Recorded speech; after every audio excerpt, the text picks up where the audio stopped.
Hello. Okay, so behind me we have a ground mount, home-built ground mount substructure. So what we have here, I'll just show you through this, and then I'll show you the basic, really basic process of mounting rails and panels onto the structure. So this structure is obviously made out of timber. We've got good solid treated posts and quite a few of them. They look to be, I don't know, a metre, 1,200 apart, something like that. But that structure, if you covered it in, well, if you built it like a fence, for instance, it ain't going nowhere. So this is a reasonably high wind zone. As you can see, we are up on top of a beautiful hill. So anyway, we've got the substructure. We have the posts in here. I'll just show you here, posts, and then your beams or joists or whatever you want to call them, and then rails on top. Now these are very substantial rails. I would actually say you'd probably get away with, these are 150 by 50s, you'd probably get away with 100 by 50s on the edge, standing upwards, which would give you a lot more rigidity. And then the plan is, this is done so that it can handle 2 rows of panels. And you can see there, I've just sat a panel on there. Now, for those of you who are thinking, hey, this is off-grid and shouldn't it be up at 45 or 50 degrees or something like that? Well, I'm going to make another video and demonstrate from data that a flat panel, the flatter the panel is, and whether that is seriously overcast, the flatter the panel is, the more output you get, even in the middle of winter when the sun angle is really low. So typically in the old days, when panels were 10 times the price, we would tilt them up really high. Now that panels are cheaper, we can lay them flat, which means you can just lay them on the actual roof. You don't have to use tilt kits or awkward, really high angle roofs, purpose built or anything like that. So we can lay them relatively flat, as long as they self-clean still. So you still want about 10, minimum of a 10 degree pitch, so that down here, see at the bottom of this panel here, you get water when it rains.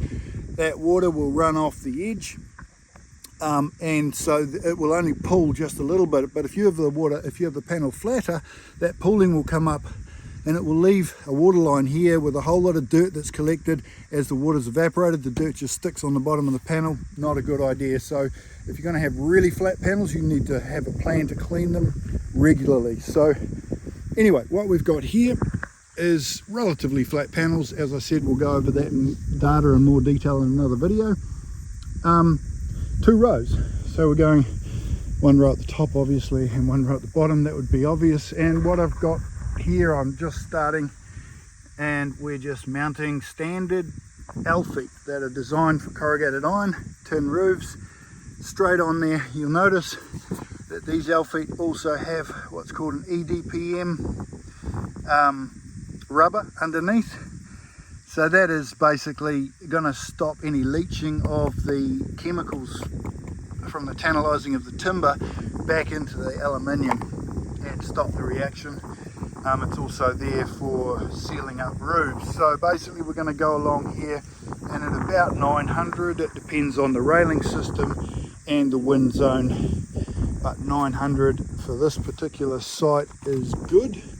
And we just get a drill out and screw them in. And if you've got a good straight edge, like your builder is brilliant like this one, look how straight that is. If your builder's like that, then you can just come along right on the edge, or you can bring it central if you want. I've done it on the edge. Some would say there's not enough purchase, but there is. There's no way that's breaking off.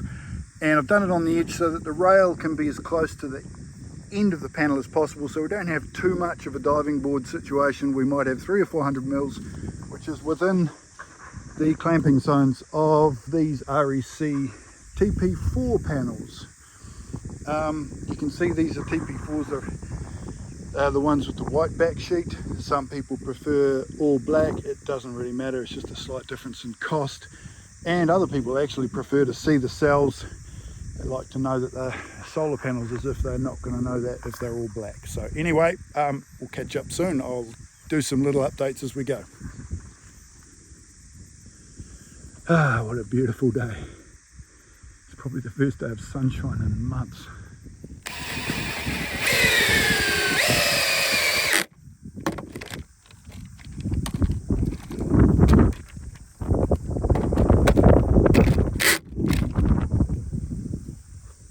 easy.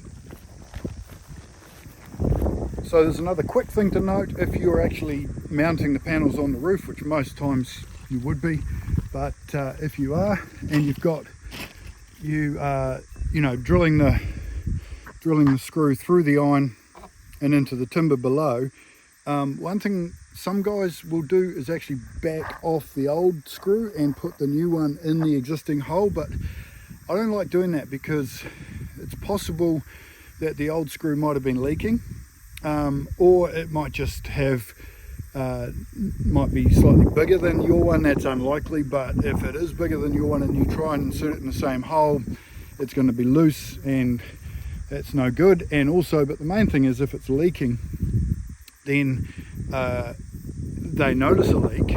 Like if you make it worse, then you're going to have to come back, and it's going to be on you because it's your screw that caused the leak. Whereas if it's their existing one, you can argue that was already existing, it's not our system that's causing the leak. Yeah, so, and the main reason is I like to have a really as good a purchase on that timber as possible. So don't go in an existing hole, create your own. And yeah, I think I'll leave that there. Once you've put all the L feet on, it's time to connect the rail. The rails are connected through little cleats, screws, diggity jigs, whatever you want to call them. You need to screw them into the L feet first with a little bit of thread, but not threaded all the way up. They need to be quite far out to make it easy. Then you basically are going to lift the rail up, and the rail, the wiggity jig will just clip into the rail like that. And then you make sure the rail is the right height.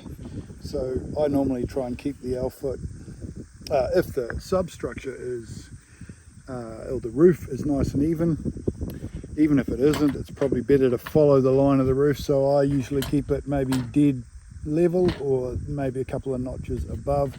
Do not attempt to try and be smart and get the panels really nice and low. Get another 5mm out of it, because what will happen later on is you'll end up getting a panel joined to another panel right on the L foot, and you will be very unhappy because that will slow the job down a lot. So just maybe 2 notches above, and then get your drill out and just zip it up. And when you come to join a rail, they need to be joined with a proper splice kit. So that is one of these, and you back the screws off and slide it into the rail. But let me explain first. These screws are reasonably sharp, and so what happens is when you screw these up, it actually bites into the anodizing of the rail and creates an earth join. And so then the other one that bites into the other rail then electrically bonds the 2 rails together. Okay, so this creates the earth bonding. That is really essential. You don't want to put these rails together and just butt them up like this and go, oh well, that'll be fine. You need to have that continuous earthing through. So let's watch as I try and do it with one hand. So we're going to back the screw off slowly. I normally do it with a drill, but I'm holding the phone. Should be enough. Let's see. Slots into the rail. Yep. Slots in about halfway, and bring the other rail up.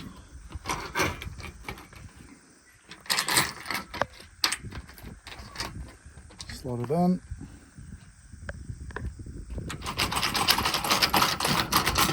Until it's right in. I'm going to do this one up later because this rail is actually still not straight, so I'm going to do all the feet, and then I'm going to come back and do this, because then it'll cut it up better. So what you do is you're going to get your drill and zip it up, but I'm going to start at the other end so the rail is level all the way across. Okay, so here we are. I've got the L foot loosely in the end there, and the end of the rail, and I'm going to leave these three in between. Doesn't matter, they can just sit there and just level up. I'm going to pull this rail up here and just make sure that that little inset is correct, and if it doesn't push in, you need to twist the screw up or down to push it in. But if it's loose enough, you should be able to get it in easy enough on when the rail's loose and the screw is loose. And so then what you need to do is simply screw the thing up. So get your drill or your tech bit and your rattle gun, but I often use a drill. You want to make sure your torque setting is approximately 15 to 20 Newton meters, because if you go full noise on using a rattle gun, some of those rattle guns are capable of 400 Newton meters, and you will literally just pull that little cleat straight off the aluminium and ruin the rail. So just needs to be tight enough like that. Give it a bit of a tweak. The washer is the spring washer is just closed, and there you go. And then for the other ones, I tend to like to use my drill as the method to control the screw rather than my hand. And I'm just going to, you can see there it's going to struggle to get it in, so I'm going to push the rail out, lift it up, and then as I put the rail back in, I'm going to tilt it down, get the top edge in first, or get the bottom edge in first, whichever one suits. And so then I'm just going to kind of rattle it around and force it in like that, and then make sure that it's only the same number of notches above the top of the L foot, and done. Easy. Okay, so we're going to start putting the panels on. And excuse the dirt on that one, it's pretty muddy around here, but you can wash it later, or I can. So these are the end clamps. So these clamps here just go on the end, and of course that part there clips over the panel, and that one there just sits on the rail. So these end clamps again have got a little doohickey dacky thing that slips into there and fits quite nicely. So pop your end caps on, or one end cap, end clamp, sorry. Pop your end clamp on there. I'll chuck this one in the box for now. Grab your drill. Now what I like to do is try and make the panels even, if the rails indeed are even and it's going to all work out, which I think it should work out pretty well. So I've got another row of panels going up the top there, so really what I want to do is make them as even as possible, overhang at the top and overhang at the bottom pretty much the same. So one method would be count the number of cells, 1, 2, 3, 4 and a bit, 4.5 maybe, up to the mid end clamp for the rail, and then count that one as well, 1, 2, 3, 4 and a bit. So that's not too bad. I'm just going to screw that up there. I can always change it later. Give it a bit of a screw up, tweak it, and if it doesn't hold, you're going to have to hold it. I'm just holding it with my leg there at the moment, and I'm going to come around holding it in place, run my hands up and hold it in place. Now very, very important is that it is even. So the distance there between that cell and the rail, if the rails are even, that's great. Make sure it's correct distance, and also if your rails, the ends of the rails are exactly the same distance out, then you want to make sure that that distance is good. So I'm going to push that way a little bit, and we're not straight, but remember the rail is actually off because the timber was actually bowed a little bit underneath, so I just did an approximation on this rail, but I'm pretty sure that that will be parallel with the timber, and then the bottom of it needs to be parallel with the timber frame as well. So I'm going to go ahead and lock that in with the, So I'm going to slot this doohickey dicky dick in to there and make it look as awkward as I possibly can. And then I'm going to just give that a little bit of a tweak to hold the panel in place. Oh, I've got that in some dirt. Let's clean it on my jeans. Shorts. Right, here we go. Just do it up. A little bit of a tweak and That's your first panel. Now I'm going to measure the distance. A couple of spots. Super measuring tool.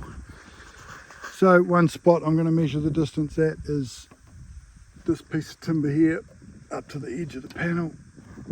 There and here.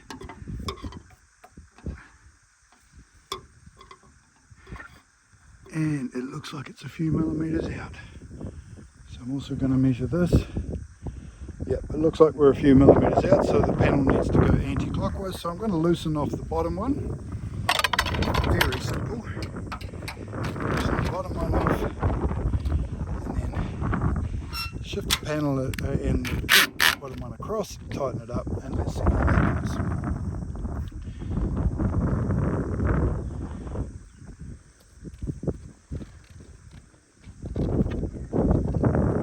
Okay, but anyway, you get the idea. I'm going to spend a bit of time getting this one straight, this first one, and then I'll see you soon. Hello New Zealand summer. It's raining again today, back again this morning, and preparing the panels.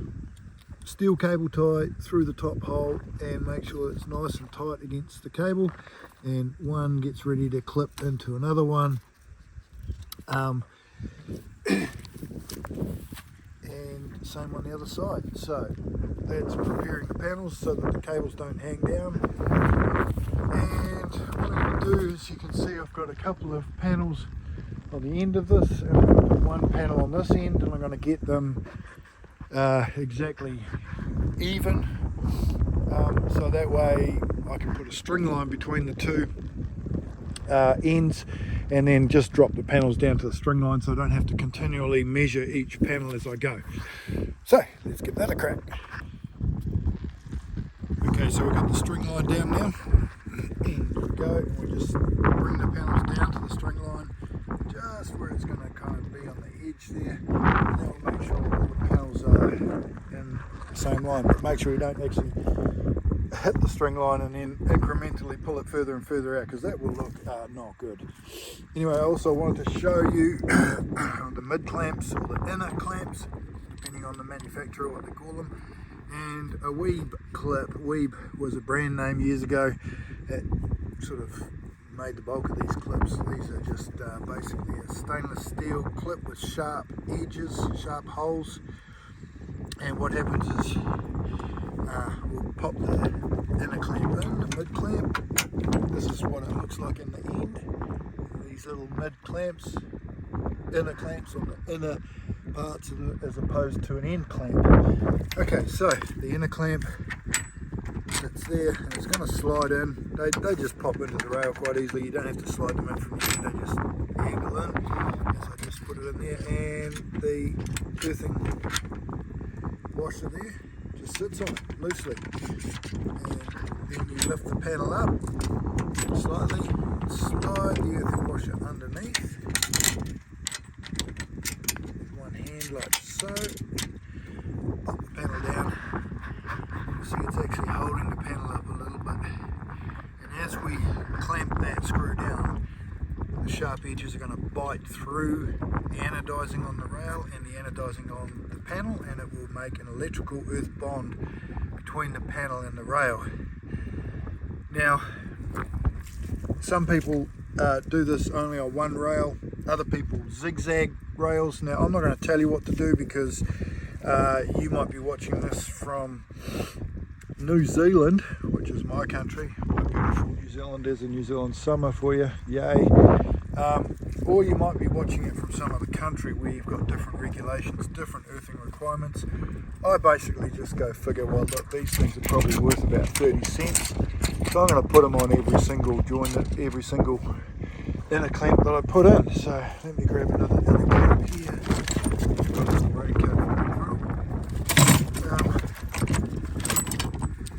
Another little inner clamp, and I'm just going to pop that in there like that. I'm going to pop the washer on it, lift the panel up, slide it in, and